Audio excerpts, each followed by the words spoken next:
우리 다 함께 자리에서 일어나셔서 사도신경으로 신앙 고백함으로 하나님 앞에 주일 예배를 드리겠습니다.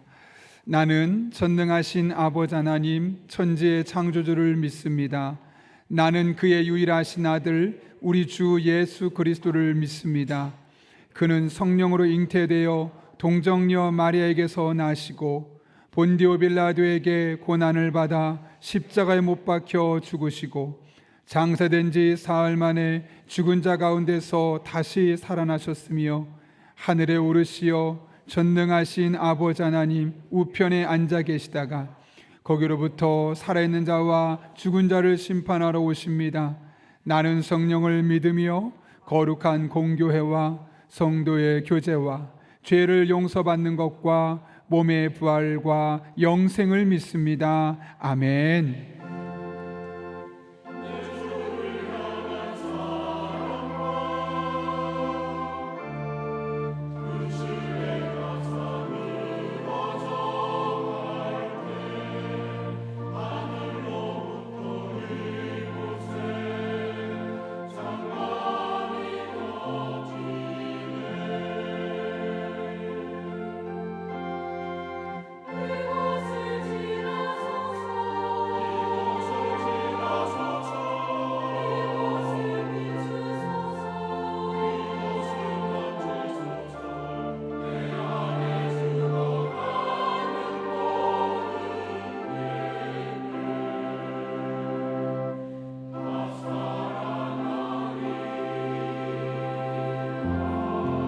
우리를 덮어주시는 그 주님의 임재 안으로 나아가며 찬양합시다.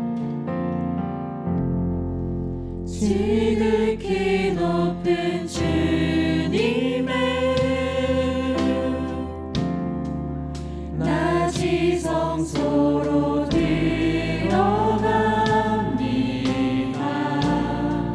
세상의 신을 벗고서 주보좌 앞에 엎드리리. 내 주를 향한 사랑과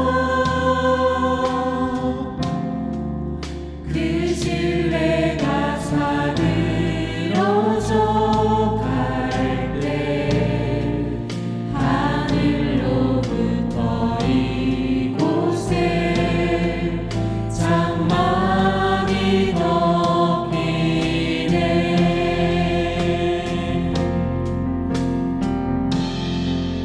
이곳을 덮으소서. 이곳을 비추소서. 내 안에 무너졌던 모든 소망 다 회복하리니.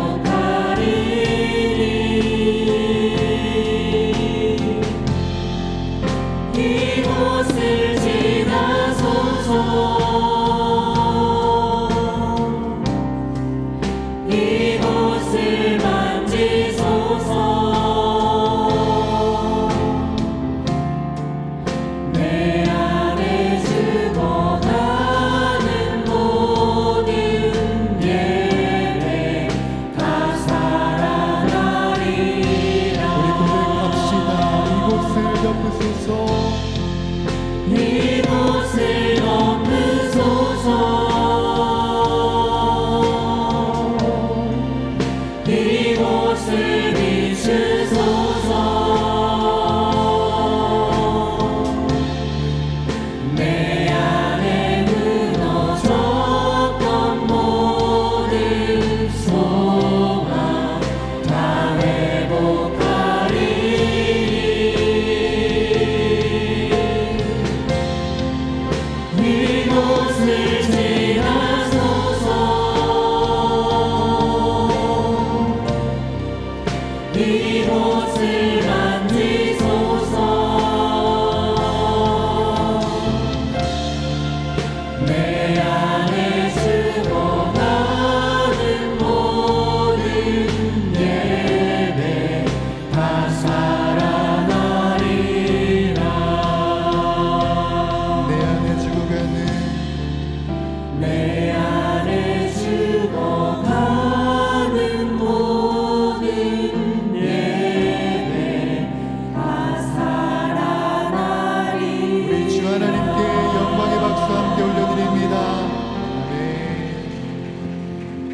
자리에 앉아서 계속해서 주님의 보좌 앞으로 나아가며 찬양하십시다.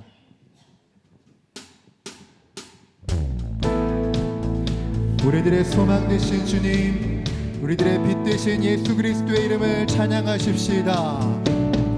예수 열방의 소망 예수 우리의 위로자 주님 온 땅의 영원한 소망 예수 어둠 속의 빛 예수 변함없는 진리 주님 온 땅의 빛이 되시네 우리 위해 죽으시고 다시 사신 생명의 주 주님만이 소망이요 변함없는 반석이라 주님만이 온 세상을 비추시네 또 죽음에서 부활하신 우리 구주 평강의 왕 주를 믿는 모든 자의 소망 되신 주를 믿네 우리 한 번 더 고백할까요? 예수 열방의 소망 예수 열방의 소망 예수 우리의 위로자 주는 온 땅의 영원한 소망 나는 예수 어둠 속의 빛 예수 변함없는 진리 주는 온 땅의 빛이 되시네 우리 위해 죽으시고 다시 사신 생명의 주 오직 주님만이 소망이요 변함없는 반석이라 주님만이 온 세상을 비추시네 또 죽음에서 부활하신 우리 구주 평강의 왕 주를 믿는 모든 자의 우리 다시 한 번 더 고백할까요? 오직 주님만이 주님만이 소망이요 변함없는 반석이라 주님만이 온 세상을 비추시네 또 죽음에서 또 죽음에서 부활하신 우리 구주 평강의 왕 주를 믿는 모든 자의 소망 되신 주를 믿네 우리 고백합시다. 우리 위해 죽으시고 우리 위해 죽으시고 다시 사신 생명의 죽으시고 우리 위해 죽으시고 다시 사신 생명의 주 주님만이 소망이요 변함없는 반석이라 주님만이 온 세상을 비추시네 또 죽음에서 부활하신 우리 구주 평강의 왕 주를 믿는 모든 자의 우리 다시 한 번 더 고백합시다. 주님만이 소망이요 변함없는 반석이라 주님만이 온 세상을 비추시네 또 죽음에서 부활하신 우리 구주 평강의 왕 주를 믿는 모든 자의 소망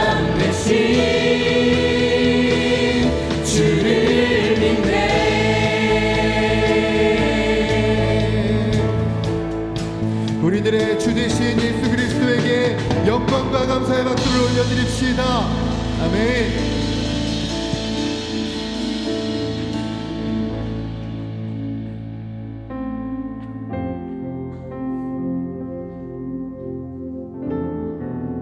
열방의 소망 되시며 빛 되신 우리 주님, 그 주님께서 우리들을 자녀 삼으시고 이 시간 큰 은혜를 베풀어 주십니다. 그 풍성하신 은혜 안에 잠기어 우리 함께 이 믿음의 고백을, 이 신앙의 고백을 주께 올려드리도록 하겠습니다.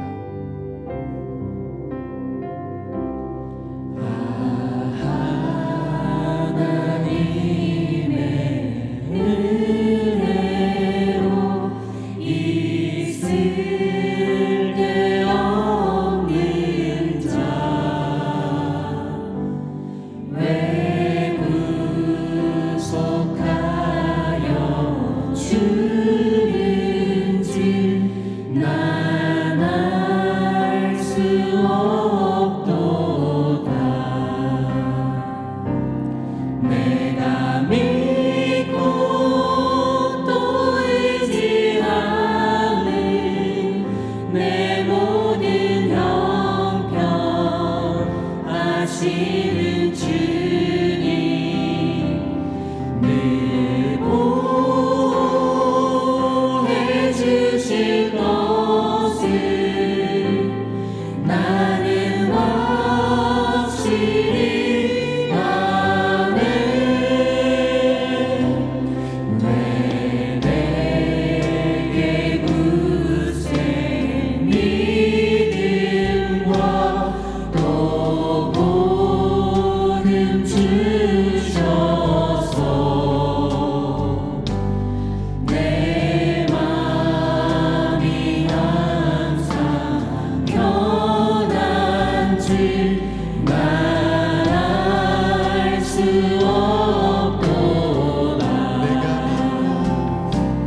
내가 믿고 또 의지하는 내 모든 형편하시는 주님 늘 보호해 주실 것을 나는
사랑의 아버지 하나님, 거룩한 주일에 주님 앞에 나와 예배드릴 수 있는 축복을 허락하신 신실하신 아버지 하나님 진심으로 감사를 드립니다.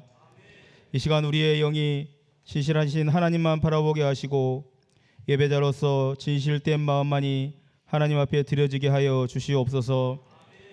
사순절을 보내며 예수님이 이 땅에 오시어 행하신 사랑과 희생을 더 깊이 이해하고 우리들의 신앙을 돌아보는 귀한 시간 되게 하여 주시며 영적으로 성장하는 계기가 되게 하여 주시옵소서. 하루하루 세월이 갈수록 저희들의 믿음이 깊어지게 하여 주시고 세상 풍조에 흔들리지 않는 견고한 믿음을 갖게 하여 주시옵소서. 하나님 아버지, 저희들이 지난 한 주간 세상 살아가면서 지은 죄를 회개합니다. 육신의 정욕과 이기심, 위선과 교만한 모습으로 하나님의 말씀을 어기며 세상에서 주님의 찾아나온 모습을 보이지 못하고 부끄러운 모습으로 살았습니다. 영적으로 게으름과 나태함으로 성령을 근심케 하며 살았습니다. 주님의 보혈의 피로 정결케 하여 주시옵시고 이 시간 깨끗게 하여 주시옵소서. 육체의 연약함과 질병으로 고통받고 있는 성도들과 사업장과 직장, 가정의 말 못할 사정으로 고난 중에 있는 성도님들께 치료하시는 하나님으로 회복시키시고 승리케 하시는 하나님으로 역사하여 주셔서 살아계신 하나님을 경험케 하여 주시옵소서. 사랑의 아버지 하나님, 이 나라 이 민족을 지켜주셔서 경제가 회복되게 하여 주시고 사회 정의가 바로 세워지며 정치인들이 정직하게 국민을 위해 섬기는 정치를 하게 하여 주시옵소서. 남북이 평화롭게 공존하며 세계의 전쟁과 기근, 재난이 그쳐지게 하여 주시옵소서. 우리 교회를 앞서 이끄시는 하나님 아버지, 우리 교회가 성령의 능력과 권능으로 영혼과 육신이 치유받고 생명을 살리는 교회, 성령의 역사가 충만한 교회, 은혜와 사랑이 넘치는 교회가 되게 하여 주시옵소서. 우리 교회 다음 세대들이 교회의 관심과 교역자와 교사 선생님들의 수고와 기도에 힘입어 하나님을 인격적으로 만나게 하여 주시고 저들이 하나님의 품 안에서 성장할 수 있도록 인도하여 주시옵소서. 용인지역에 예수님을 모르는 많은 사람들이 블레싱데이에 초청받아 복음을 접하게 하여 주시고 성령의 감동을 받아 구원받는 역사가 나타나게 하여 주시옵소서. 이 시간 담임 목사님께 성령의 능력과 권능을 부어주셔서 영력과 지력, 체력이 늘 충만하게 하여 주시옵소서. 전하시는 말씀이 하나님의 말씀으로 들려지게 하여 주셔서 저희들의 마음문이 열려 성령 충만한 마음으로 돌아가 한 주간도 은혜 가운데 거하게 하여 주시옵소서. 시온 찬양대의 찬양을 기뻐 받아 주시고 찬양으로 영광 돌리는 모든 이들에게 복 내려 주시옵소서. 감사를 드리며 예수님의 이름으로 기도하옵나이다. 아멘.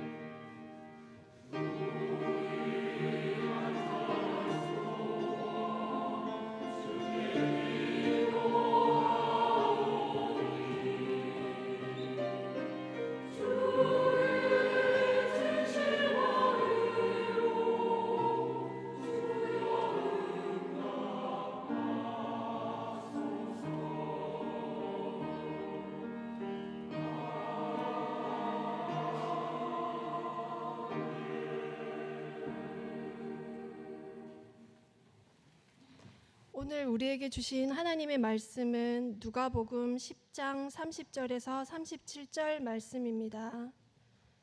누가복음 10장 30절에서 37절 말씀입니다.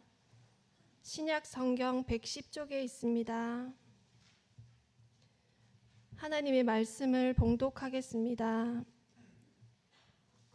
예수께서 대답하여 이르시되 어떤 사람이 예루살렘에서 여리고로 내려가다가 강도를 만나매 강도들이 그 옷을 벗기고 때려 거의 죽은 것을 버리고 갔더라. 마침 한 제사장이 그 길로 내려가다가 그를 보고 피하여 지나가고 또 이와 같이 한 레위인도 그곳에 이르러 그를 보고 피하여 지나가되 어떤 사마리아 사람은 여행하는 중 거기 이르러 그를 보고 불쌍히 여겨 가까이 가서 기름과 포도주를 그 상처에 붓고 싸매고 자기 짐승에 태워 주막으로 데리고 가서 돌보아 주니라. 그 이튿날 그가 주막 주인에게 데나리온 2를 내어 주며 이르되 이 사람을 돌보아 주라.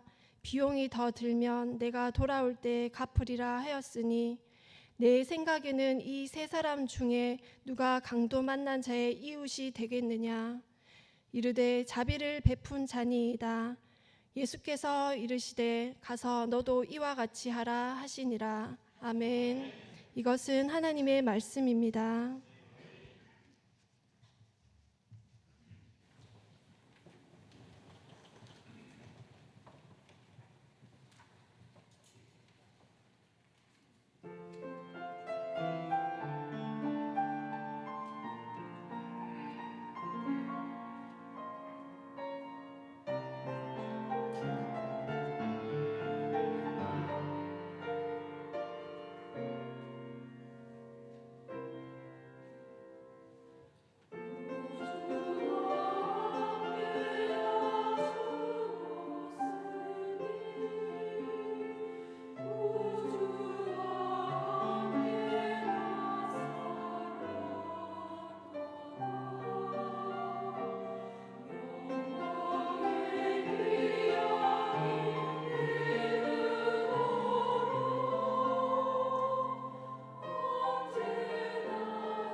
아멘. 네, 귀한 찬양 감사합니다.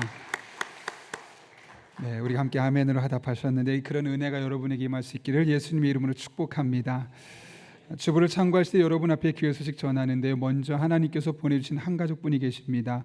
이수연 집사님께서 전도하셨는데요.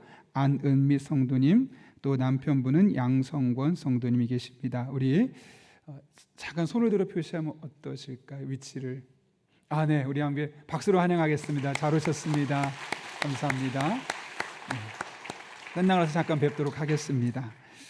네, 주보를 보시면서 여러분 안내드리겠습니다. 우리 교회를 방문하신 모든 분들 주님의 이름으로 환영합니다. 등록을 원하시는 분 말씀하시면 저희가 친절하게 도와드리도록 하겠습니다. 말씀과 함께 철로역전 계속 진행 중에 있습니다. 이번 주엔 특별히 성경 여러 권이 바뀝니다. 그래서 홈페이지 꼭 들어가셔서 개론 영상을 보시고 나서 우리 함께 따라오시면 훨씬 유익하니까 참고해 주시면 되겠습니다. 지난주에 하나님께서 보내신 한가족분들 계신데요. 사진을 보시고 또 잘 정착하실 수 있도록 또 교회 안에 온전한 한가족으로 우리의 마음을 나눌 수 있도록 여러분 기도하시고 먼저 인사하고 다가서시면 좋겠습니다. 상반기 블레싱데이 관련해서 이번 주는 기도하는 주간입니다. 3월 24일 날 우리가 사랑하는 영혼들을 초청하려고 합니다. 우리 교회 안 오셔도 좋습니다. 그리고 그날 못 오셔도 상관없습니다. 그러나 저도 우리가 마음에 품고 한 영혼의 구원을 위해서는 힘써야 되는 시간이 필요하지 않겠는가라는 마음에 모든 분이 작정하시고 모든 분이 함께 기도하시면 좋겠습니다. 교회에서도 명단을 취합해서 계속 기도하고 있는 중에 있습니다. 오늘도 2부 예배 끝나면서 작정하신 분이 계셨는데요. 상관없습니다. 사무실에 가셔서 작정해서 보내주시면 저희가 다 취합해서 함께 기도하도록 하겠습니다. 오늘 오후 찬양 예배는 오이코스 전체 연합 모임으로 드립니다. 적극적인 참여 부탁드리고 소속되지 않은 분들도 따로 모임을 만들어 드릴 테니 함께 참석하시면 되겠습니다. 수요 설교는 불가리아에서 사역하고 계신 김아엘 선교사님 오셔서 발칸반도에 하나님의 은혜가 어떻게 전해지고 있는지 함께 은혜를 나누려 합니다. 전교인 새벽기도회가 3월 18일부터 23일까지 일주일입니다. 지난해까지만 해도 봄, 가을에 2주씩 있었는데요. 올해는 한번 한 주 동안 좀 집중하는, 2주 동안 너무 피곤하니까 집중해서 3번에 걸쳐서 3월 달에 6월에 또 9월에 이렇게 3번에 나눠서 진행을 하려고 합니다. 일주일이지만 적극적으로 참여해 주시기를 또 기도하는 마음으로 준비하시기를 바랍니다. 이번 주부터 교구별로 가정 신방이 시작됩니다. 해당되신 분들은 기도하는 마음으로 또 모든 분들이 참여해서 신방하시면 되겠습니다. 그래서 중창단이 오늘 1시 10분에 연습이 있습니다. 경기노회 여전도회 동부 용인지구회가 7일 목요일 오전 11시에 우리 교회에서 있습니다. 기도부모 전체 모임이 3월 9일 토요일 오전 6시 30분에 카페 아쉐르에서 있습니다. 우리 아이들을 위해서 기도 부모님 매칭되신 분들이 기도하는 분들이죠. 그분들이 모이는 거고요. 아이 부모님들은 추후에 저희가 또 모임 계획이 있으니까 그때 공지하도록 하겠습니다. 이번에는 기도로 섬기는 기도 부모님들만 모이도록 하겠습니다. 계속해서 장례 광고입니다. 2부 예배 참석하셨었는데요. 백민기 집사님의 아버지께서 하나님의 부르심을 받았고 오늘 2부 예배 함께 참석하셨습니다. 또 잘 평안한 가운데 이겨낼 수 있도록 기대해 주시길 바랍니다. 권호창 장로님과 류순덕 권사님 가정에서 손녀 상급학교 진학 감사로 사랑의 성미 드렸습니다. 어려운 이웃들을 섬기는데 사용하도록 하겠습니다. 더 자세한 광고는 주부를 참고해 주시고 이 시간 기도하고 하나님 말씀 나누겠습니다. 거룩하신 아버지 하나님, 오늘도 우리를 불러주시고 하나님 앞에 예배할 수 있도록 인도하시는 은혜 진심으로 감사를 드립니다. 말씀 듣는 이 시간 피곤치 않게 하시고 내게 주실 말씀을 들려지게 하시고 나를 살리는 말씀이 되게 하시고 내 인생의 소망이 되는 말씀 되게 하여 주옵소서. 예수님의 이름으로 기도하옵나이다. 아멘. 2부 예배 했더니 인사가 좀 어색했었거든요. 3분 적극적으로 굿 이렇게 한번 해주시면 되겠습니다. 앞뒤 좌우 있는 분을 보시면서 잘했습니다. 굿 이렇게 인사하겠습니다.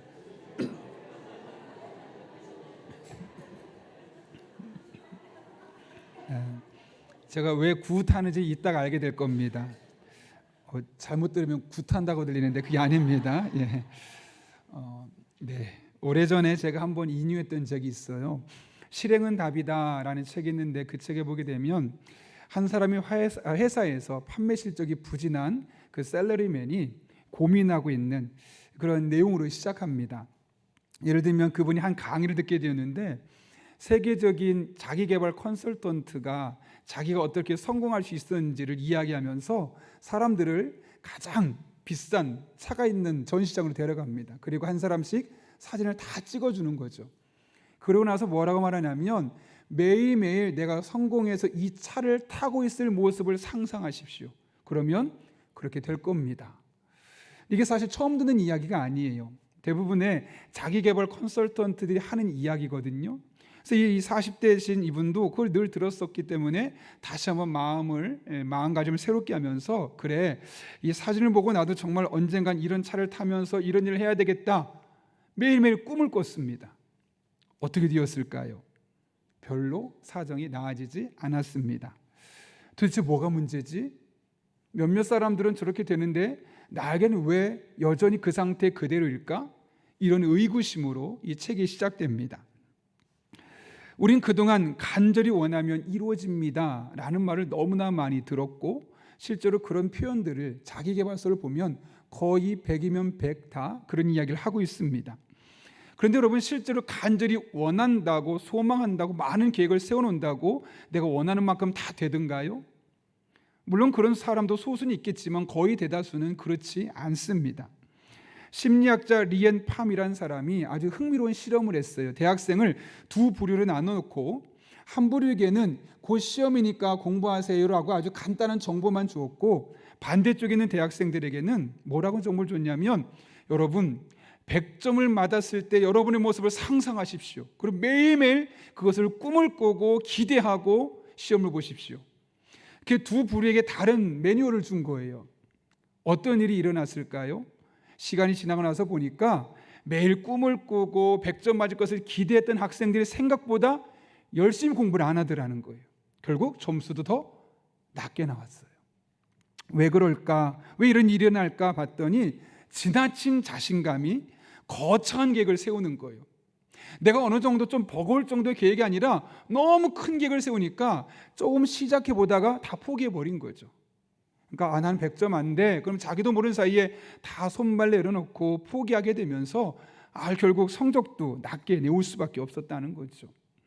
결국 여러분, 이 케이스들의 문제가 무엇입니까? 생각은 많아요. 계획은 거창해요.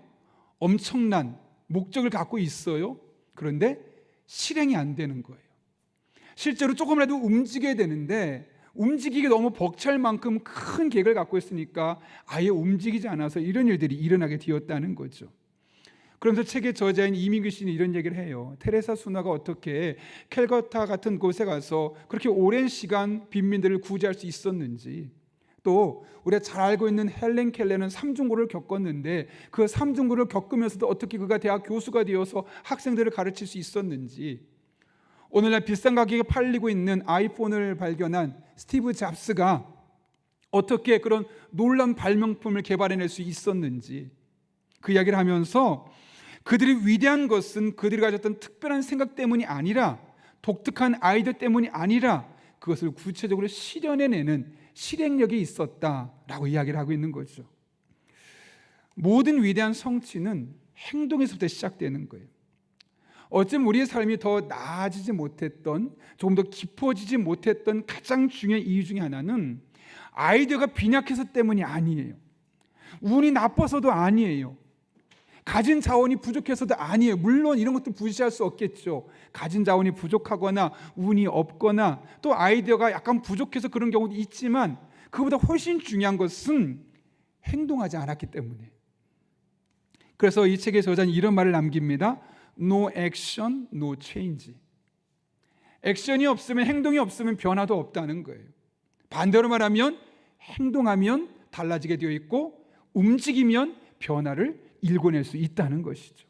그러면서 우리들의 삶에 엄청난 계획보다 중요한 것이 뭐냐면 당장 한 걸음이라도 앞으로 나아가는 그 모습이 훨씬 더 우리에게 중요하다는 거죠. 그런데 여러분이 살아보셔서 아시겠지만 신앙생활도 똑같지 않습니까? 여러분이 조금 더 신앙적으로 깊은 신앙을 갖기를 원하고 내 신앙이 더욱더 폭 넓기를 원할 때 가만히 그래 나는 이런 신앙인이 될 거야 라고 꿈을 꾸고 모델을 정하고 그런 사람처럼 마음만 갖고 생각만 한다고 그런 사람이 되든가요? 아니죠. 단 1분이라도 더 기도하고 한 번이라도 말씀을 읽고 묵상해서 나에게 주신 말씀으로 받고 그런 과정들이 행동으로 하나씩 옮겨질 때 궁극적으로 그게 나의 신앙을 깊고 넓은 신앙으로 만들어주지 않습니까? 이처럼 우리가 결심한 만큼 성장하는 것이 아니라 행동한 만큼, 움직인 만큼 우리의 신앙 또한 폭넓게 성장할 수 있는 겁니다. 우린 그동안 7번에 걸쳐서 올해 피오인 하늘의 복을 받아 세상의 복이 되라 라는 말씀을 나누었습니다. 하늘의 복이 되라, 우리가 먼저 하늘의 복을 받는 사람이 되자는 게 첫 번째부터 세 번째 설교였습니다. 그리고 가장 먼저 했던 설교는 뭡니까? 영과 진리로 하나님께 예배하는 자가 되자. 두 번째는 기도하되 응답이 없어도 끝까지 기도하면 마침내 그 응답의 그 끝에서 경험하게 되는 하나님의 응답이 있을 것이다. 세 번째는 하나님의 말씀을 들을 때 내게 주신 말씀으로 적용하고 그 말씀 붙들고 살아가자. 그러면 우리가 반드시 하늘의 복을 받을 수밖에 없다는 사실을 나누었습니다. 저는 이 말씀을 여러분이 잊지 않고 살아갈 때 하늘의 복을 받아 누리는 여러분 될 수 있기를 바랍니다. 그러나 이게 끝이 되어서는 안 됩니다. 우리가 하늘의 복을 받았다면 이제 세상 곳곳에 나가서 복이 되는 사람으로 축복의 통로로 살아야 되겠죠. 이를 위해 우리가 나눈 말씀은 첫 번째로는 뭐였습니까? 나의 공허한 마음이 있었지만 이 오염된 세상 속에서 영적인 신선도를 유지하는 그런 신앙인으로 적극적으로 살아가자는 것이었고, 두 번째로는 이 시대가 위로가 필요한데 내가 먼저 하나님께로부터 위로를 받고 그 받은 바 위로로 세상에 흘려보내는 위로의 전달자가 되자라는 이야기를 나누었습니다.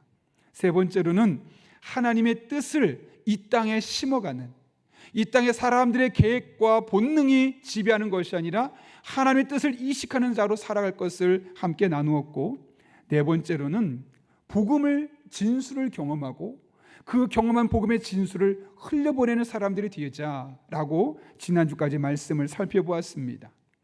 저는 여러분을 섬기는 목사로서 여러분 한 분 한 분이 하늘의 복을 풍성하게 경험하고 그 받은 바 복으로 세상의 복이 되는 성도님들 될 수 있기를 바랍니다. 그래서 새벽마다 여러분을 위해 그렇게 기도하고 있습니다. 여러분도 사모하는 마음으로 그렇게 기도하고 그렇게 살아보려고 노력해 보십시오. 하나님 반드시 여러분 한 분 한 분을 하늘의 복을 받고 세상의 복이 되는 축복의 통로로 사용하여 주실 것입니다. 오늘 본문의 말씀은 선한 사마리아인의 비유를 알려져 있습니다. 그렇다면 이 비유는 예수님께서 왜 하셨을까요? 어느 날 한 율법 교사가 예수님을 찾아와서 시험합니다. 제가 어떻게 하면 영생, 즉 구원을 얻을 수 있겠습니까? 라고 물었더니 예수님 말씀하시기를 하나님을 사랑하고 이웃을 사랑하라. 그랬더니 말합니다. 그럼 누가 저의 이웃입니까? 오늘 읽지는 않았지만 29절에 그렇게 기록되어 있어요. 그러면 내 이웃이 누구니까? 여러분, 이 사람이 왜 이런 질문을 했을까요? 당시 유대인들에게 이웃은 오로지 유대인밖에 없었어요. 사마리아인이나 또 다시는 이방인들은 아무리 집 근처에 살아도 그냥 이방인이었고 피가 깨끗하지 못한 사마리아인이었지 절대로 그들과 이웃 관계를 맺지 않았었던 사람들이에요. 그런 의미에서 내 이웃이 누구니까? 라는 질문은 다른 말로 무엇일까요? 저는 유태인으로서 율법 교사로서 다른 유대인과 좋은 관계를 맺고 있고 저는 그들을 충분히 사랑하고 있습니다. 저에게는 아무런 문제가 없습니다. 라는 말과 같은 거예요. 그러나 예수님의 생각은 전혀 달랐어요. 그래서 이 사실을 가르쳐 주기 위해서 오늘 선한 사마리아인의 비유를 하게 되었던 것이죠. 어떤 내용입니까? 한 사람이 예루살렘에서 여리고라는 지역으로 내려가는 거예요. 언덕이거든요. 내려가고 있었는데 그 길이 약간 숲이 우거져 있습니다. 그래서 강도를 만나게 돼서 물건을 다 빼앗기고 옷까지 빼앗기고 거의 죽을 정도가 되어서 버리고 도망간 거예요, 강도들이. 근데 그 길을 똑같이 예루살렘에서 여리고로 내려오고 있었던 제사장이 있었고 또 레위인이 있었는데 발견을 했습니다. 그런데 그들이 그냥 지나쳐 버렸어요. 학자들에 따라서 여러 가지 의견들이 있지만 가장 권위 있는 의견은 이들이 예루살렘에서 제사를 지내고 와서 내려오는 길이었을 거라 생각해요. 왜냐하면 당시 여리고 지역의 제사장과 레위인들이 많이 살았거든요. 그러니까 자기 일을 마치고 퇴근하는 길에 그것을 본 거죠. 문제는 뭐냐면 만약 시체를 만지거나 시체의 옷이 닿기라도 하면 부정한 사람이 되는 거예요. 그럼 부정한 사람이 되면 했던 모든 종교적인 의미가 다 없어지게 되는 거고, 또 집에 가서 거룩한 성물을 먹어야 되는 것도 먹지 못하게 되는 거예요. 그러니까 어떻게 한 겁니까? 내게 주어진 이 영적인 특권, 영적인 은혜를 뺏기고 싶지 않은 거예요. 그래서 어떻게 했어요? 피해서 도망갔다는 거예요. 여러분, 우리가 살면서 하나님의 은혜를 받는 건 너무너무 중요하죠. 그래서 내가 하나님 앞에 기도하고 응답을 경험하고 예배하고 하나님을 만나는 것 너무너무 중요한 요소들이에요. 그런데 그 은혜만을 내가 생각하면서 다른 사람들에게 방해가 된다면 그것은 어쩌면 오늘 제사장과 레위인과 별반 다르지 않는 모습일 수 있다는 것이죠. 그렇게 그들은 자신이 가질 수 있는 영적인 특권을 잊고 싶지 않아서 죽어가는 사람을 외면하는 우를 범하고 말았습니다. 여러분, 우리의 삶은 어떤가요? 내가 하나님의 은혜를 사모하기 위해서, 내가 하나님의 은혜를 더 경험하기 위해서 혹시 내가 하고 있는 행동들은 다른 사람들의 피해를 주고 다른 사람들을 외면하는 일들이 있지는 않는가요? 그렇다면 우리가 받는 은혜가 무슨 의미가 있겠습니까? 우리가 은혜 받는 목적이 무엇이죠? 그 받은 바 은혜로 은혜를 모르는 사람들에게 은혜를 나눠주기 위해서 아니겠습니까? 그런데 내가 조금 더 은혜 받는 걸 잃고 싶지 않아서 죽어가는 영혼을 외면한다는 것, 어쩌면 그것은 그리스도인이 선택할 삶의 모습이 아닙니다. 설사 내가 오늘 불경한 자가 된다 할지라도, 성물을 먹지 못한다 할지라도 그가 살았나 죽었나 확인하고 그를 살리는 일에 힘쓰는 것이 우리 그리스도인이 마땅히 살아야 하는 삶의 태도입니다. 우리는 제사장과 레위인 같은 사람들이 아니라 때로는 내 종교적인 은혜, 내가 경험할 수 있는 하나님의 축복이 조금 감퇴 되더라도 주변을 살리는 그런 하나님의 사람 될 수 있기를 예수님의 이름으로 축복합니다. 그 지역에서 그 안타까운 자, 강도 맞는 안타까운 자를 길가에 방치하고 제사장과 레위인이 길을 떠났어요. 그런데 동일한 길을 사마리아인이 가고 있었어요. 똑같은 현상을 보게 되었는데 이의 마음에는 그를 불쌍히 여기는 마음이 생겼어요. 그래서 그에게 다가섰고 그를 치료해 주었고, 비상약으로 치료해 줬을 뿐만 아니라 그 당시에 주막으로 데려가서 먹을 것도 주고 잠도 재워주고, 혹시나 치료하는 중에 돈이 부족하면 내가 돌아와서 충분히 살해할 테니까 이 사람을 고쳐달라고 말하기까지 합니다. 흔히 말하는 극한의 친절을 베풀게 되는 것이죠. 예수님이 이렇게 한 사마리아인의 선행을 말씀하셨어요. 그러고 나서 율법 교사에게 아주 의미심장한 말을 넘겨요. 그게 뭐냐? 36절인데 같이 한번 읽어볼까요? 시작. 내 생각에는 이 세 사람 중에 아멘. 여기 잘 보시면 누가 강도 만난 자의 이웃이 되겠느냐? 율법 교사의 질문과 비슷하지만 달라요. 율법 교사는 내 이웃이 누구입니까? 나 잘하고 있어요, 이런 건데 예수님 뭐라고 말씀하시냐면 강도 많은 사람이 있지, 누가 그 사람의 이웃이 되어 주겠느냐? 이웃을 찾고 이웃에게 도움을 받기 위한 것이 아니라 내가 누군가 이웃이 되어서 그 사람을 도와주는 삶을 살 사람을 지금 찾고 묻고 계신 겁니다. 이게 무슨 말일까요? 누군가 이웃이 되어 주라는 것이죠. 여러분, 이웃은 그냥 고정되어 있는 게 아니에요. 지금 나와 전혀 상관없는 사람이라 할지라도 내가 그에게 다가서고 그에게 사랑을 베풀면 누구든지 나의 이웃이 될 수 있는 거죠. 내가 그에게 어떤 행동을 하느냐에 따라서 전혀 상관없던 사람도 이웃이 될 수 있는 겁니다. 그렇다면 우리가 이 세상을 살면서 나와 전혀 상관없었던 사람, 그들을 나의 이웃으로 삼기 위해서 우리는 어떤 행동을 해야 될까요? 예수님 앞에 누가 강도 만난 자의 이웃이 되겠느냐라는 질문에 율법교사가 뭐라고 말하냐면 이르되 자비를 베푼 자니이다 라고 말씀해요. 자비를 베푼 자가 강도 만난 자의 이웃이 될 수 있다는 거죠. 그렇다면 여러분, 자비가 뭘까요? 헬라어 원문을 보게 되면 엘레오스인데 안타까워하는 마음, 긍휼한 마음이에요. 힘든 시간을 보내고 있는 사람이 있을 때 외면하고 모른 체 하는 것이 아니라 너무너무 안타깝고 그 사람의 마음이 마치 내 마음처럼 느끼는 그 마음을 일컬어 안타까워하는 마음이고 자비라고 말하고 긍휼이라고 말해요. 그런데 여기 뭐라고 말하냐면 그렇게 이 긍휼의 마음을 자비를 베푼 자니다라고 말했을 때 예수님이 마지막에 이렇게 결론 내려요. 37절 끝부분인데 가서 너도 이와 같이 하라. 이게 무슨 말일까요? 긍휼의 마음이 너무너무 중요하죠. 힘든 시간을 보내는 사람 보면서 나도 같이 마음을 아파할 수 있다는 것, 전쟁이 일어나는 나라들의 모습을 보면서 속상해할 수 있다는 것, TV를 보고 뉴스를 보면서 어려운 시간을 보내는 사람들의 마음을 보면서 내 마음이 찢어지는 고통을 함께 겪을 수 있다는 그 긍휼의 마음, 안타까워하는 마음, 자비의 마음이 너무너무 중요해요. 근데 예수님 뭐라고 말씀하시냐면 가서 너도 이와 같이 하라는 거예요. 긍휼의 마음만 품고 안타까워하지만 말고 그 긍휼의 마음과 안타까워하는 마음이 행동으로 이어지게 해서 그 안타까움을 해결해 줄 수 있는 데까지 나아갈 것을 우리에게 부탁하고 있는 것이죠. 근데 많은 분들이 마음만 먹어요. 안타깝다, 불쌍하다. 근데 예수님은 그렇게 말씀하지 않으세요. 불쌍한 마음을 먹고 있니? 그럼 그 불쌍한 사람을 도와줘. 안타까운 마음이 생기니? 그럼 그 안타까운 사람을 도와주고 안타까운 사람에서 기도하게.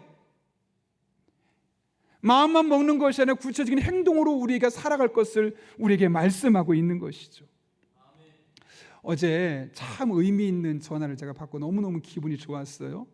저희 교회가 매달 첫 번째 주 토요일에는 이 한 달을 하나님께 맡기며 기도합시다. 그래서 월세금이라고 하고 특별히 그날만큼은 한 끼를 금식하고 그 식사비만큼은 월세금 헌금으로 드리자. 그런 것을 모아서 우리가 다른 데 쓰지 않고 어려운 교회들만을 위해 쓰겠다라고 이야기를 했습니다. 지금까지 그렇게 쓰고 있었는데 저희 교회 부목사로 있다가 대전 쪽에 갔다가 태안에 이제 지난해 담임으로 간 신승권 목사님이 계셔요. 그 목사님과 제가 계속 자주 통화도 하고 있었는데 어제 연락이 온 거예요. 그러면서 너무너무 좋은 소식이 들었는데 사실은 그 전에 담임으로 부임됐을 때 한 50명 정도 코로나 시기에 부임이 됐는데 교회가 연로하신 분이 너무너무 많고 재정적으로도 여력이 없다 보니까 어른들이 교회 못 나올 때 그분들에게 예배 서비스를 제공할 수가 없는 거예요. 왜냐하면 유튜브 방송 시스템을 구축을 해야 되는데 카메라도 사야 되고 또 여러 가지 장비도 있어야 되다 보니까 재정적인 어려움이 있어서 그런 서비스를 못하면 너무너무 안타까워하더라고요. 저에게도 와서 같이 저랑 식사도 하고 그렇게 시간을 보냈었는데 그런 이야기를 듣고 또 지역에 젊은 사람들이 이주하고 있는데 그분들에게 교회를 소개할 수 있는 그런 영역들이 너무 없다는 거죠. 그래서 너무너무 안타까운 거예요. 워낙에 열심히 있고 열정적으로 사역하는 목사님이고 성품도 좋고 재능도 충분히 있는데 그런 재정적인 서포트가 안 돼서 힘들어하는 모습을 보니까 안타까운 마음에 우리 장로들과 함께 이야기를 나눴어요. 우리가 신승훈 목사님 이런 상황인데 그 교회를 좀 도왔으면 좋겠습니다. 월세금으로 저는 또 가슴이 작아서 한 300만 원 하면 어떨까 했더니 장로님들이 목사님 하시려면 한 500만 원 정도 하시죠. 여러분이 보통 1년에 하면 한 1,500만 원 정도 모여지니까 그래서 저희가 드렸어요. 그걸 헌금을 했어요. 그리고 나서 곧 좋은 소식이 들릴 줄 알았고 업체들까지 소개시켜 줬는데 일이 진척이 안 되고 몇 개월 동안 이렇게 끌어오는 거예요. 참 힘든가 보다라고 생각했는데 어제 연락이 왔어요. 목사님 얼마 전에 최근에 지금 저희가 유튜브를 오픈했습니다. 그리고 그 유튜브를 오픈하고 나서 이제 목사님께 교회 성도들에게 감사하다고 얘기하려고 지금 전화한 겁니다 라고 하는 거예요. 그리고 들어봤더니 공사비용이 1,600만 원이 들어갔대요. 우리가 500만 원밖에 안 줬는데 알고 봤더니 그 교인들이 우리가 저 영락교회에서 용인영락교회에서 우리 교회에 이렇게 설비를 갖추라고 헌금을 해주셨는데 우리가 가만히 있으면 안 되겠다. 우리도 십시일반 모아서 우리 교회가 유튜브 시스템도 갖추어서 교회 못 나오는 성도들을 위해서 예배도 송출하고 또 젊은 세대들이 우리 교회를 알아갈 수 있도록 우리가 시스템을 구축하자 해서 모으면서 1,600만 원이 모아져서 홈페이지도 새롭게 구축하고 또 유튜브를 위한 모든 시스템과 뒤에 방송 장비까지 새롭게 개선하는 그런 시간을 가질 수 있었다는 거죠. 그 이야기를 듣는데 너무너무 감사한 거예요. 사실 우리가 큰 액수를 헌금한 게 아니에요. 1,600만 원을 다 도와준 게 아니에요. 그러나 적어도 그 자그마한 헌신이 있었지만 교회 나오지 못해서 예배드리지 못했던 그 외곽에 있는 시골 지역에 있던 성도들이 그걸 통해 하나님을 예배할 수 있는 기회가 생겨지게 되었고 또 하나 그 지역의 젊은 사람들이 많이 이제 서울에서 내려오는 사람들이 있는데 그런 사람들을 위한 공간 그런 사람들에게 교회를 소개할 수 있는 그런 기회가 될 수 있었다. 그런 초석을 달릴 수 있었다는데 우리가 큰 이열에서 너무나 감사하다라는 이야기를 하는 거죠. 여러분, 이 작지만 큰일을 할 수 있었던 이유가 어디에 있었겠습니까? 우리 마음에 안타까워하는 마음, 긍휼의 마음, 그것을 긍휼의 마음과 안타까운 마음으로만 갖는 것이 아니라 그 긍휼의 마음을 어떻게 풀어낼 수 있을까? 그 안타까운 마음을 어떻게 풀어낼 수 있을까를 고민하고 교회에서 할 수 있는 것을 했을 때 하나님이 다른 것을 더해 주셔서 그런 역할들을 감당할 수 있게 만든 것이 아니겠습니까? 우리 삶도 마찬가지입니다. 여러분, 누군가를 볼 때 다른 사람은 아무렇지 않은데 하나님이 내 마음을 감동하실 때가 있어요. 왠지 저 사람의 상황이 안타까워 보이고 저 사람의 상황이 불쌍해 보이고 내가 왠지 기도해 줘야 될 것 같고 내가 왠지 도와줘야 될 것 같고 그런 마음을 주시는 것은 그냥 내가 감정적인 사람이었기 때문이 아니라 하나님이 나로 하여금 그것을 보게 하시기 때문에 그래요. 그럴 때는 나로 하여금 안타까워하고 긍휼의 마음을 품는 것이 끝난 것이 아니라 가서 너도 이와 같이 하라 라고 말씀하신 하나님의 음성이 우리 안에 주어졌기 때문에 그런 마음이 생기는 것이죠. 살아가면서 할 일이 참 많아요. 주변을 돌아보십시오. 하나님이 보게 하시는, 하나님이 깨닫게 하시는, 주시는 마음이 있어요. 그 마음을 따라서 여러분 가서 그와 같이 행동하는 그런 자비의 사람 될 수 있기를 예수님의 이름으로 축원합니다. 예수님은 우리가 자비를 베풀길 원하십니다. 그렇다면 이 자비를 베풀기 위해서 우리에게 한 가지 해결돼야 될 문제가 있어요. 오늘 본문을 보게 되시게 되면 예수님께서 선한 사마리아인에 대한 이야기를 하시고 나서 누가 강도 만난 자의 이웃이 되겠느냐라고 물어보셨잖아요. 그랬더니 율법교사가 뭐라고 말해요? 자비를 베푼 자입니다 라고 말해요. 맞습니까? 틀립니까? 맞죠. 그런데 뭔가 어색해요. 원래 정확한 답은 뭐예요? 사마리아인입니다. 왜요? 예수님이 누구라고 했어요? 사마리아인이라고 이야기했으니까 답은 사마리아인이 제대로 한 사람이다라고 말해야 되는데 오늘 본문을 보게 되면 사마리아인이라는 말을 쓰지 않고 자비를 베푼 사람입니다 라는 말을 썼어요. 왜 그랬을까요, 여러분? 당시에 유대인들이 갖고 있었던 생각을 알아야 돼요. 유대인들에게 있어서 사마리아인이라는 사람은 상종해서는 안 되는 사람들이었어요. 왜냐하면 구약시대 아수라라는 나라에 이 북이스라엘이 멸망을 당하거든요. 근데 이 아수르의 정책 중에 하나는 뭐냐면 이들이 반역을 꾀하지 못하도록 정복한 나라들의 사람들을 이주시켜요. 그리고 강제 혼인을 시키는 거예요. 그러니까 나는 이스라엘 사람이었는데 내 엄마 아빠가 내 아내가 이제 다른 나라 사람이 되다 보니까 거기 태어난 아이들은 정체성이 혼란스러울 수밖에 없지 않겠습니까? 그렇게 피가 섞이게 되고 순수함을 잃어버렸다고 유대인들이 사마리아 사람들을 무시했고 인간 취급하지 않았고 사마리아라는 단어 자체를 입에 담지도 않으려 했던 거예요. 그래서 오늘도 그렇게 얘기하는 거예요. 의도적으로 사마리아인입니다라고 말해야 되는데 사마리아인이 아니라 자비를 베푼 사람입니다 라고 말하고 있는 거죠. 그게 무슨 말입니까? 그 안에 이미 이 사마리아인에 대한 부정적인 인식을 그들을 무시하고 존재를 부정하고 있었던 그의 마음을 있는 그대로 드러내는 거예요. 근데 예수님 뭐라고 말씀하세요? 가서 너도 이와 같이 해라. 무슨 말입니까? 그 사람이 그 일을 한 사람이 사마리아 사람이든 아니든 중요하지 않다는 거예요. 그 사람이 한 일 자체가 너무나 중요하다는 거죠. 쉽게 말해서 그 일을 한 사람이 어떤 사람이냐, 그 사람의 신분이 뭐냐, 그 사람의 사회적 위치가 뭐냐, 그런 거 중요한 게 아니라는 거예요. 그 사람을 여러 가지로 평가하면서 무시하지 말고 있는 그대로 존중하며 그 사람이 한 일을 이루어질 수 있도록 하시는 하나님의 마음을 볼 수 있는 거죠. 여러분, 이 세상은 자꾸만 사람의 등급을 나누죠. 저 사람은 A급이야, 저 사람은 B급이야. 뭐 그렇게 안 하면 VIP 등급이 있고 골드 등급이 있고 실버 등급이 있고 비행기도 타면 있잖아요. 퍼스트 클래스가 있고 비즈니스 클래스가 있고 이코노미 클래스가 있고. 그래서 차이를 엄청나게 두면서 여기 타면 이런 혜택을 누릴 수 있습니다. 그래서 마치 이코노미 타면 안 되고 다 많이 돈 벌고 다 성공해서 비즈니스 타고 퍼스트 클래스 타야지만 성공한 사람인 것처럼 이 사회가 우리를 그렇게 만들어가지 않습니까? 자꾸 급을 나눠요. 하나님은 어떻게 하십니까? 그 급을 자꾸 통합해요. 너희는 사람이야, 하나님의 백성이야. 여러 가지로 나누는 것을 하나로 묶는 것이 하나님의 은혜죠. 그래서 사도 바울은 골로새서 3장 26절부터 28절 이렇게 말해요. 같이 한번 천천히 읽어볼게요. 28절까지요. 읽습니다. 여러분은 모두 그 믿음으로 말미암아 여러분은 모두 세례를 받아 그리스도와 하나가 되고 그리스도를 옷 입으로 입은 사람들이기 때문입니다. 유대 사람도 그리스도 사람도 없으며 종도 자유인도 없으며 남자와 여자가 없습니다. 여러분 모두가 그리스도 예수 안에서 하나이기 때문입니다. 아멘. 여기 28절을 보면 유대 사람과 그리스 사람이 있어요. 당시 유대 사람들이 보기에 그리스 사람은 아무리 돈이 많고 성공했어도 너희들이 이방인이야, 하나님 선택을 받지 못한 사람들이야, 저주받은 사람들이야. 사람 벌써 나누고 있죠. 종과 자유인으로 나눴어요.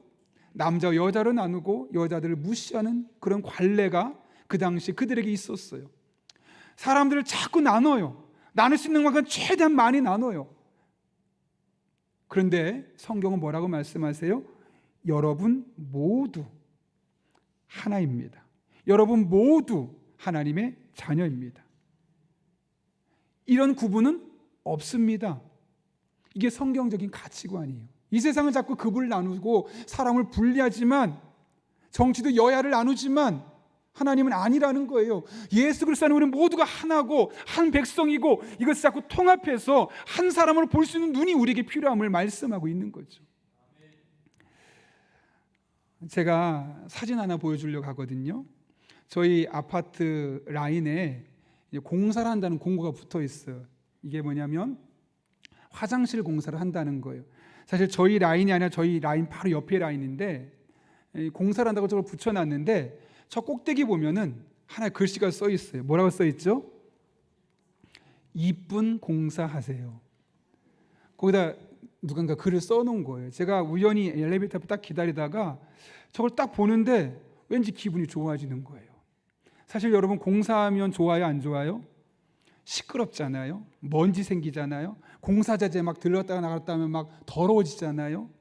엘리베이터 막 붙잡고 있으면 내가 시간이 지체되잖아요. 불편한 거거든요. 그런데 거기에다가 이쁜 공사하세요라고 쓴 거예요. 나를 불편하게 할 수도 있지만 공사는 그 사람을 축복하고 그 사람을 권면하고 또 공사하는 사람들에게 기쁨을 주기 위해서 그 글을 쓴 거죠. 누가 썼을까 너무 궁금했어요. 보러 갈 때마다. 근데 어느 날 아내가 저한테 묻는 거예요. 여보, 이거 누가 썼는지 알아? 아, 나 모르지. 혹시 알아? 그랬더니 쌍둥이 중에 하나가 썼다는 거예요. 제가 쌍둥이 아빠거든요. 쌍둥이 중에 한 명이 제가 일부러 이름은 언급하지 않겠습니다. 둘이니까 둘 중에 하나입니다. 썼다는 거. 그걸 딱 보고 너무너무 감사했어요. 아, 어쨌든 짧은 순간이지만 이 아이가 이 공사하는 인부들 또 공사하는 사람들에게 기쁨을 주려고 하고 그 사람들이 있는 모습을 그대로 봐주려는 그 사람을 존중하는 모습이 이 안에 담겨 있구나 라는 모습이 너무나 기특하더라고요. 그래서 저 위에다가 제가 굿이라고 썼어요. 아직도 저희 아이들은 저 굿을 누가 쓴지 몰라요.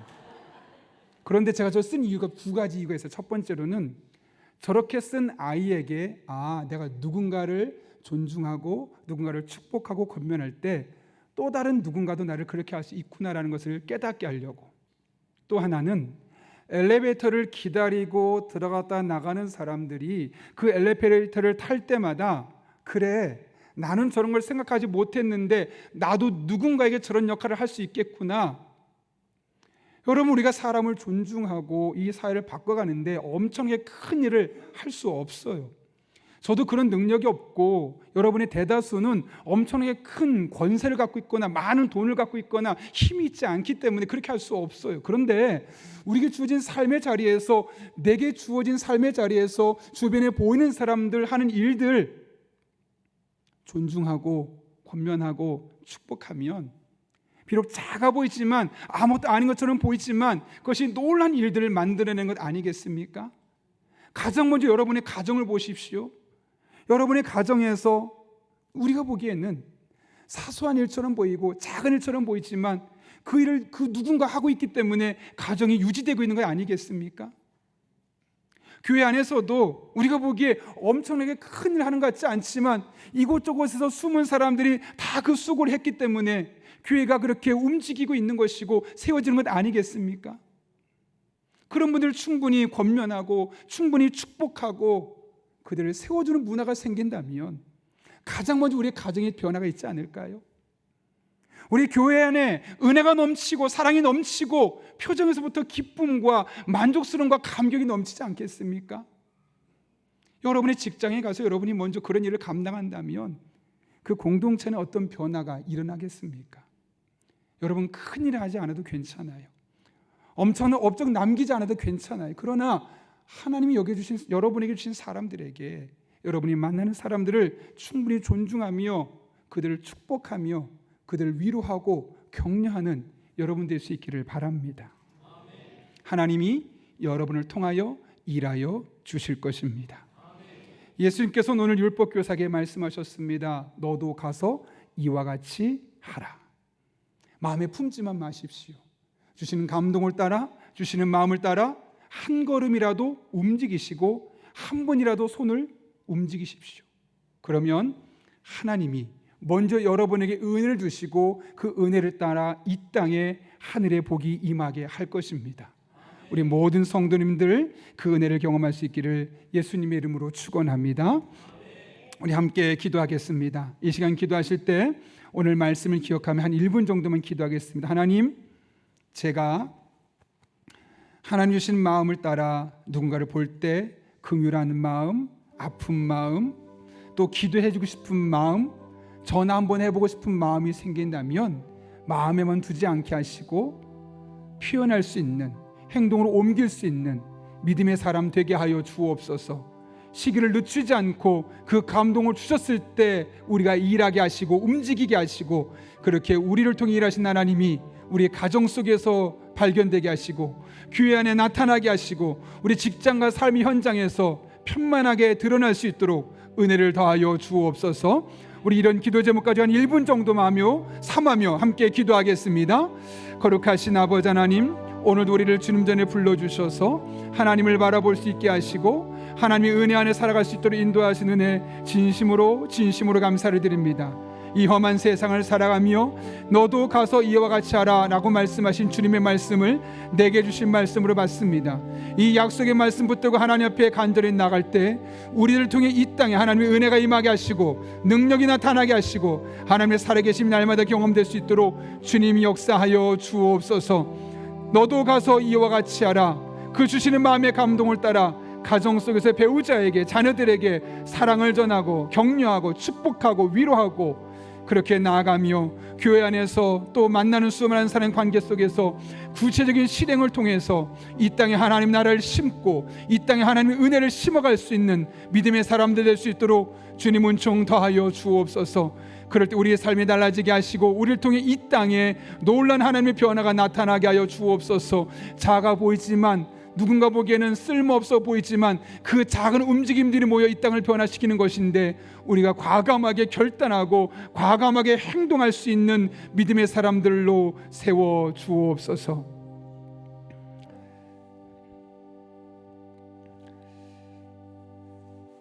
살아계신 아버지 하나님, 오늘도 우리를 주님 전에 불러주시고 하나님의 약속의 말씀을 붙들고 기도할 수 있게 하신 은혜 진심으로 감사를 드립니다.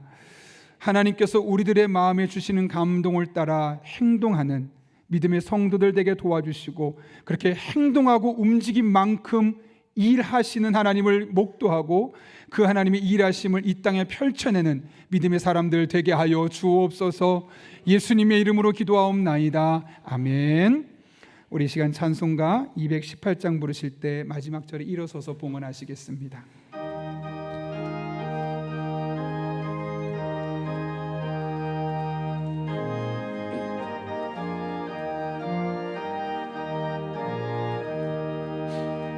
내 맘과 정성을 다하여서 주 너의 하나님을 사랑하라. 내 몸을 아끼고 사랑하듯 형제와 이웃을 사랑하라. 주께서 우리에게 명하시니 그 명령 따라서 살아가리. 널 미워 해치는 원수라도 언제나 너그럽게 사랑하라. 널 핍박하는 자 위에서도 신실한 마음으로 복을 빌라. 주께서 우리에게 명하시니 그 명령 따라서 살아가리. 나 항상 주님을 멀리하고. 이 시간 가정에서 예배하신 분들은 준비한 예물을 정성껏 드리겠습니다.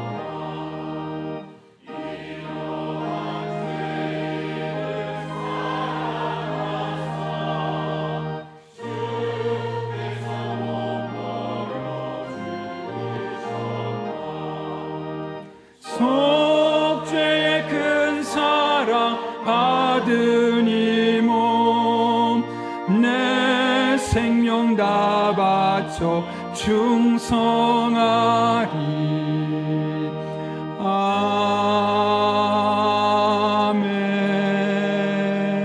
아멘.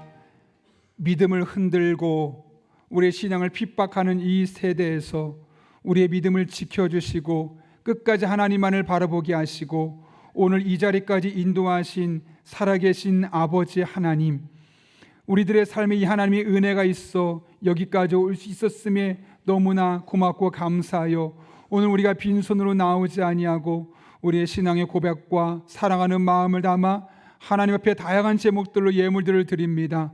이 모든 예물 기쁘게 받아 주시옵고 우리 성도 한 분 한 분의 삶에 더 놀란 하나님의 은총으로 갚아주시는 복된 한 주간 되게 하여 주옵소서. 우리 성도님들의 피와 땀과 눈물이 담기는 예물들입니다. 단 한 푼 허투루 쓰여지지 않게 해주시고 우리에게 영적인 지혜와 분별력을 더하여 주셔서 하나님 아버지의 마음을 시원케 하는 일에만 사용할 수 있도록 주님 인도하여 주옵소서. 우리 성도님들 축복하며 기도합니다. 험한 세상을 살아갑니다. 때를 따라 돕는 은혜로 힘과 능력과 지혜와 만남의 복을 주시고 늘 성령 충만 가운데 기도하여 하나님의 뜻대로 기도하게 하시고 그렇게 기도만 하고 끝나는 것이 아니라 응답으로 열매 맺는 복된 삶을 살아갈 수 있는 우리 성도님들 되게 하여 주옵소서. 2024년을 시작하며 기도 제목을 하나님께 올려드렸습니다. 하늘의 복을 받아 세상이 복이 되라 라는 주제를 가지고 우리 성도 한 사람 한 사람이 기도한 것을 모아 이 시간 하나님께 기도합니다. 일주일 동안 우리 목회자들이 기도하고 성도 개개인이 한 해 동안 이 기도 제목 붙들고 기도할 때 올 연말에는 하나님이 하셨습니다. 하나님의 은혜입니다. 하나님의 복이었습니다. 우리 성도들이 입술 통해 간증될 수 있도록 복의 복을 더하여 주옵소서. 함께 하실 줄로 믿사오며 예수님의 이름으로 기도하옵나이다. 아멘. 이 시간 우리 함께 파송의 찬양 부르시고 축도함으로 오늘 예배 마치도록 하겠습니다.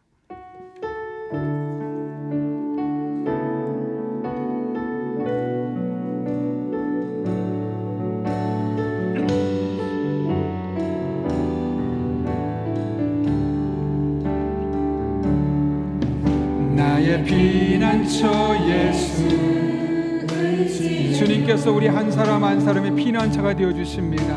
나의 피난처 예수, 그런 믿음의 고백을 함께 찬양합니다. 나의 가는 길에 거센 바람 몰아쳐와도 나의 피난처 피난처 예수 의지해요. 나는 영원히 주님만을 사랑합니다. 나는 영원히 주님 사랑해. 아멘. 나는 영원히 주님 사랑해요. 세상 어떤 것도 나의 사랑 끊을 수 없네. 나는 영원히 주님 사랑해요. 아바 아버지, 아바 아버지, 나를 사랑하시니 나의 모든 것 주께 드려요. 아버지,